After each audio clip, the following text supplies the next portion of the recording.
warahmatullahi wabarakatuh. Bertemu lagi dengan saya Reni Setiawati, calon guru penggerak angkatan 9. Kali ini saya ditemani oleh Bapak Kepala Sekolah saya, Bapak Lalu Hairudin, selaku Kepala SMPN Satap 2 Tanjung. Nah, kali ini Pak Kepala, saya izin mau melakukan wawancara terkait tugas saya di guru penggerak, yaitu dalam pengambilan keputusan. Nah, ini berkaitan dengan materi dilema etika atau bujukan moral. Nah, sudah siap Pak Kepala? Siap. Nah, ini pertanyaan pertama Pak Kepala. Menurut Pak Kepala ini selama ini bagaimana mengidentifikasi kasus-kasus yang merupakan dilema etika atau bujukan moral? Ya, terima kasih Bu Reni. Jadi terkait dengan kasus yang berhubungan dengan dilema etika dan bujukan moral itu ya, tentu kita melalui melakukan investigasi langsung ke anak-anak kita, ke ruang-ruang kelas, kemudian kita mendapatkan masukan dari Bapak Ibu guru. Berarti melalui investigasi secara Ya, langsung, ya. ya. Kira-kira kasus apa Pak Kepala yang pernah terjadi di Satap 2 Tanjung? Di SMPN Satap 2 Tanjung ini memang beberapa kasus pernah terjadi. Yang baru saja terjadi ini adalah pada kasus anak kita si Pino ya. Jadi Bapak yang mengajar waktu itu Pak Sumadi Inkadir memberi alfa kepada si Pino, dan setelah diinvestigasi ternyata si Pino ini pergi membantu temannya yang sakit. Mengantar temannya Ya, seperti ya. Sehingga anak tersebut tidak mengikuti pelajaran di Ya. jamnya Pak Sumaidi. Lalu Pak Kepala, bagaimana cara Pak Kepala ini menjalankan pengambilan keputusan di sekolah? Nah, terutama kasus-kasus di mana ada dua kepentingan yang sama-sama benar atau sama-sama mengandung nilai kebajikan. Ya. Yang kasus Pino tadi itu Ya. bagaimana? Pada kasus Pino ini kan terjadi tindakan indisipliner oleh anggapan dari Bapak Sumadi Inkadir. Tetapi di sisi lain si Pino ini adalah melakukan hal yang baik ya, membantu temannya untuk berobat. Nah, dalam kasus-kasus seperti ini maka tentu saya harus melakukan kompromi ya, bersama Bapak Ibu guru, mendapatkan masukan dari Bapak Ibu guru hal-hal apa yang mesti kita lakukan. Nah, terkait dengan kasus Pino ini ya, saya kemudian mempertemukan Pak Guru Sumadi Inkadir dengan anak kita si Pino ya.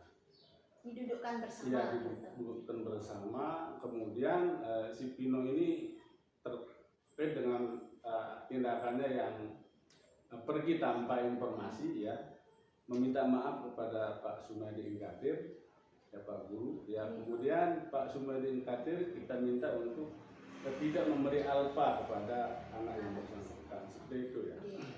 Berarti kalau boleh saya menyimpulkan, nilai-nilai kebajikan yang bertentangan di sini adalah terkait kedisiplinan dan kepedulian terhadap teman tadi Pak Kepala. Tadi Pak Kepala juga sudah menyebutkan langkah-langkah yang diambil, yaitu dengan mempertemukan, mendudukkan bersama, kemudian berkompromi untuk mengambil keputusan. Nah, Pak Kepala, hal-hal apa saja selama ini yang Pak Kepala anggap efektif dalam pengambilan keputusan pada kasus-kasus dilema etika? Yang efektif adalah bagaimana kita duduk bersama dengan Bapak Ibu guru ya, menemukan solusi yang terbaik ya. Jadi kepala sekolah tidak mengambil tindakan sendiri, tetapi berdasarkan masukan-masukan dari teman-teman guru lainnya. Berarti secara bersama-sama dengan guru lain. Lalu menurut Pak Kepala, apakah ada tantangan ini Pak Kepala dalam mengambil keputusan? Jadi kalau kita bicara tantangan ada sih, karena memang persoalan-persoalan yang kita hadapi itu adalah dua sisi besar yang sama-sama penting tapi tanpa bertentangan. Katakan ya, di satu sisi di sekolah kita terapkan pelaksanaan disiplin di sekolah kita. dan salah satu bentuk kedisiplinan itu ya anak harus datang tepat waktu.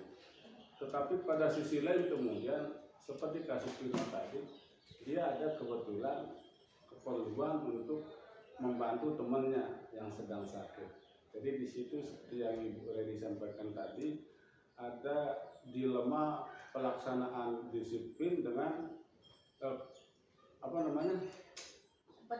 kepedulian sosial tadi gitu. Ya, seperti itu ya. Oke. Lalu Pak Kepala, nah dalam menghadapi menyelesaikan kasus tersebut, apakah Pak Kepala punya jadwal tersendiri ataukah langsung diselesaikan pada saat kejadian? Ya, kalau berbicara kasus ini kan tidak terjadi setiap hari.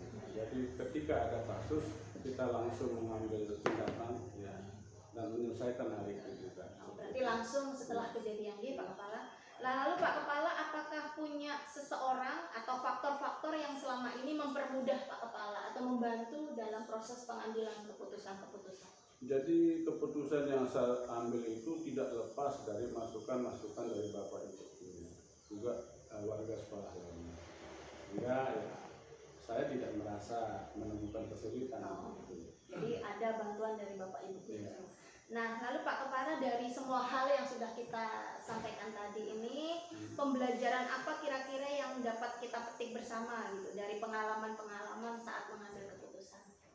Ya, untuk pengambilan keputusan itu bagi saya selaku kepala sekolah adalah bahwa kebersamaan itu sangat penting. Ya, seperti itu. Jadi dengan kebersamaan semuanya bisa menjadi lebih mudah. Jadi yang bisa kita ambil adalah kebersamaan dalam pengambilan keputusan itu.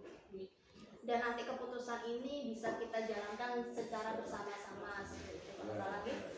Nah, mungkin itu saja yang dapat kami sampaikan. Kali ini saya ditemani oleh Bapak Kepala SDN 5 Sokong, Bapak Medin SPD. Terima kasih Pak Medin atas waktunya bersedia saya wawancara. Sama-sama. Nah, kali ini saya dapat tugas di Guru Penggerak ini Pak Kepala untuk mengidentifikasi kasus-kasus atau permasalahan pengambilan keputusan yang terjadi di sekolah terkait dilema etika atau rujukan moral. Nah, apakah Pak Kepala siap saya wawancarai? Ya. Oke. Nah, ini yang pertama Pak Kepala lagi, bagaimana Pak Kepala mengidentifikasi kasus-kasus yang merupakan dilema etika atau rujukan moral yang pernah terjadi di sekolah? Kita melakukan diskusi atau dengan dari Dewan Guru bersama-sama guru gitu, diskusi. Oke, berarti Pak Kepala melakukan diskusi. Melakukan diskusi yang mengajak berdiskusi guru-guru. Jadi masukan-masukan itu dari guru seperti itu Pak Kepala.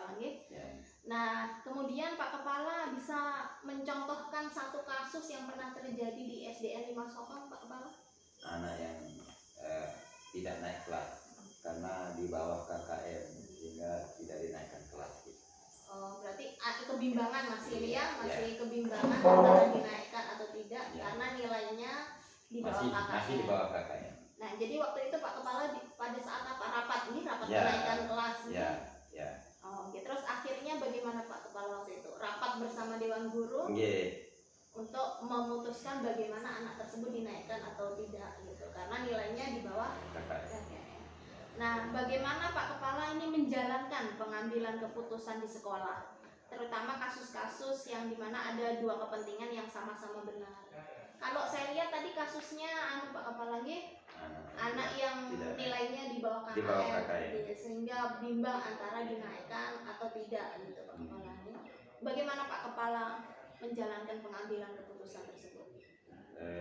Ini berdiskusi dengan guru-guru sebelum mengambil keputusan. Jadi Pak Kepala berunding terlebih dahulu berunding terlebih dahulu dengan guru-guru sebelum mengambil keputusan. Kira-kira nanti dinaikkan atau tidak. Kira-kira terdapat nilai-nilai yang bertentangan di Pak Kepala dalam pengambilan keputusan tersebut karena Pak Kepala secara otomatis kan melanggar tata tertib aturan sekolah begitu kan, tapi di lain pihak juga ada keprihatinan terhadap anak tersebut apabila tidak dinaikkan seperti itu Pak Kepala. Jadi ada nilai-nilai kebijakan yang bertentangan seperti itu.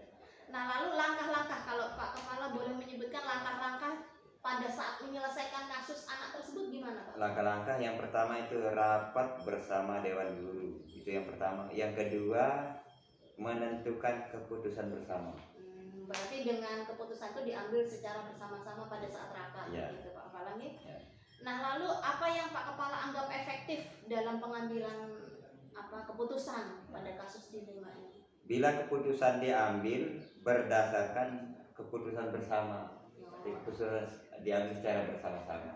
Berarti itu akan lebih efektif Iya. Pak Kepala ini daripada Pak Kepala memutuskan Iya. sendiri. Jadi Iya, lebih harus baik bersama-sama Iya. untuk menentukan hasil keputusan. Benar sekali Pak Kepala. Nah, apakah dalam menyelesaikan sebuah kasus itu Pak Kepala memiliki jadwal atau waktu tertentu Pak Kepala? Tidak, harus langsung ditangani pada saat itu, pada hari itu juga.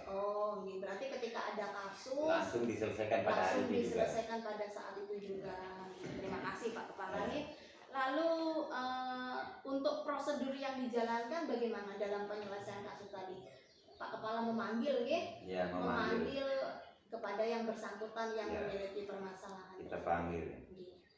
Nah, lalu Pak Kepala, ini lagi ada pertanyaan Bu, apakah Pak Kepala punya seseorang atau faktor-faktor yang selama ini mempermudah atau membantu Pak Kepala dalam mengambil keputusan? Ada, kita tunjuk salah seorang. Siapa Pak Kepala? Kita tunjuk salah seorang guru di sekolah itu. Berarti rekan guru tersebut membantu Pak Ya. Kepala dalam mengambil keputusan seperti itu. Lalu kemudian, nah ini Pak Kepala sudah di akhir ya. Kira-kira dari semua yang sudah kita diskusikan ini, pembelajaran apa yang dapat kita petik bersama Pak Kepala dari pengalaman-pengalaman Pak Kepala dalam mengambil keputusan? Tentunya dalam mengambil keputusan itu harus hadir, bijaksana, tidak memihak. Tidak memihak, betul sekali Pak Kepala. Tapi terkadang itu pengambilan keputusan itu juga tidak memuaskan semua pihak kan Pak Kepala. Kadang keputusan ada yang memuaskan si A tapi tidak bisa memuaskan si B. Tapi bagaimana kita menyikapi itu Pak Kepala? Kalau sebagai guru kita harus bijaksana dalam bijaksana. keputusan yang sudah diambil seperti itu. Harus bijaksana. Nah, kemudian itu saja Pak Kepala. Jadi kalau boleh kita simpulkan bersama-sama, jadi dalam pengambilan keputusan ini kita harus mengambil keputusan secara bijaksana dan kita ambil secara bersama-sama. Dan kemudian kita jalankan juga keputusan tersebut secara bersama-sama. Terima kasih Pak Kepala atas